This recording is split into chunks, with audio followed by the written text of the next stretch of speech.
This video was originally made in Tamil, and since many parents and teachers got in touch with me requesting me to also translate it or use subtitles in English, I decided to make a fresh video in English so that I'm able to address the same issue that reaches many more parents. So the question that parents had was, since the lockdown last year, there have been a lot of job losses, salary cuts, or if you were in business, you noticed a sudden or a steep decline in your income.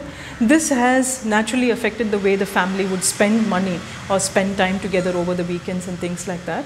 And the question that parents most often had was, children don't understand that there is a change in the way the financial situation at home is, and keep demanding that they want to go out like they used to or spend on toys and things like that. How do we help children understand about finance?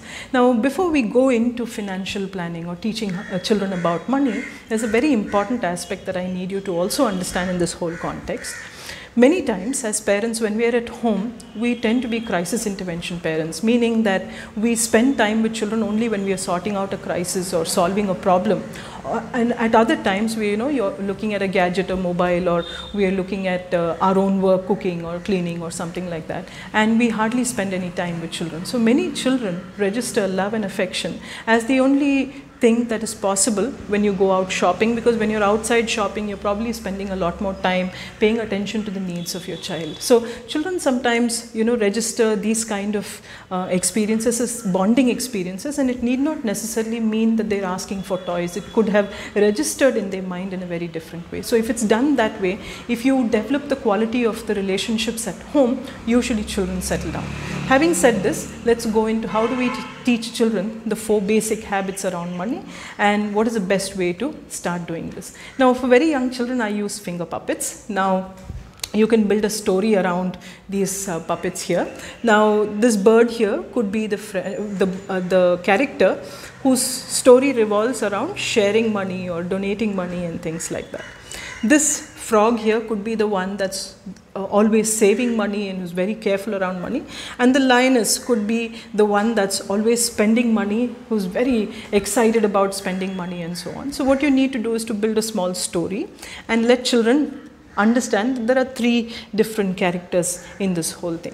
So what needs to be done here is, as you narrate the story, you're not going to say this is the father, mother, or anything like that, because when you start attributing characters, the children start associating them to people at home, because they're already in the age of fantasy. If you just give them the story, they will be able to understand the habits around them.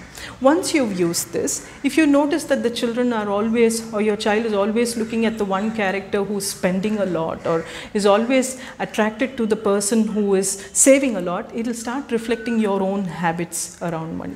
So what we need to understand is, that's what the child is modeling. So children are likely to model habits around money that are closest to the way you deal with money. So if you're also very careless around money and spend a lot more than you earn and things like that, children are likely to also understand money from the same lens. Now, to understand the 4 habits, when they're able to do basic mathematics of addition, subtraction, multiplication and division, then you can start developing a small habit. I have 2 metal boxes here. These are ordinary boxes that you can get. Why metal? Because the habit has that quality. So one box represents investment and the other box represents savings. Now, why metal? Because it's sturdy, it's closed, these boxes are closed. So both investments and savings we never touch unnecessarily, and these are 2 habits that we develop right from day 1. The next 2 habits, I've taken glass bowls. You can take basically open bowls. It need not necessarily be glass.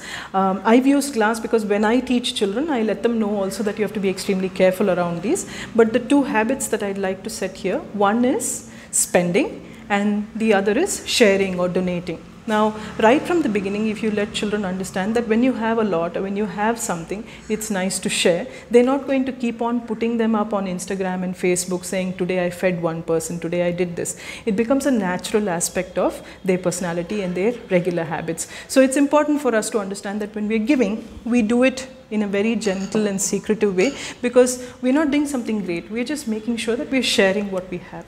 So these 2 habits of spending and sharing are from open bowls, meaning that unless we are careful, they can be taken away easily, unlike the investment and the savings boxes.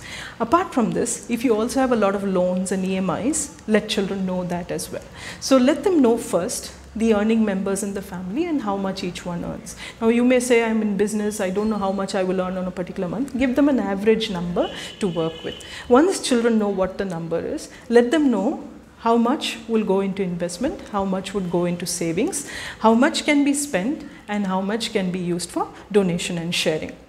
And apart from this, if there are EMIs and everything, how you prioritize the repayment schedule. Children can understand these, because when you make them very concrete numbers, children know there is and there isn't. Now, apart from this, what will happen is, at the next step rather, what will happen is, you will let children know, okay, this weekend we're going to spend in this way, or we'd like to do this. And the child can also present what he or she wants to spend for. Now, once all of you have mentioned what you'd like to spend for, sit together as a family and decide what would be priority that week or that weekend. When you make these decisions together, children start understanding that sometimes your expenses are important, sometimes theirs are prioritized, and so on. Don't always let children know that their expenses are meaningless or useless. When you've made a mistake about some kind of spending which was not necessary, you could also admit that and say, last month I spent it on this and I felt it was a wasted investment, or it was a wasted spending that I spent this money on. So when you let them know that you also make mistakes around money, it's easier for them to understand that when they make mistakes, they can also rectify those mistakes. Right from the beginning, when you start modeling healthy behaviors around money, and also give children the responsibility of understanding these 4 habits and give them concrete numbers to work with, you'll notice that children start realizing that when they systematically save up, they're able to spend in more sensible ways, or they have larger sums of money with which they're able to do more effective spending. So these kind of habits, when they're set right from the beginning, in the long run, what it sets for children is the choice to indulge in responsible behavior as opposed to impulsive spending, which becomes such a difficult thing to change later on in life. I hope this short video on how we can develop the 4 habits around money is useful for you.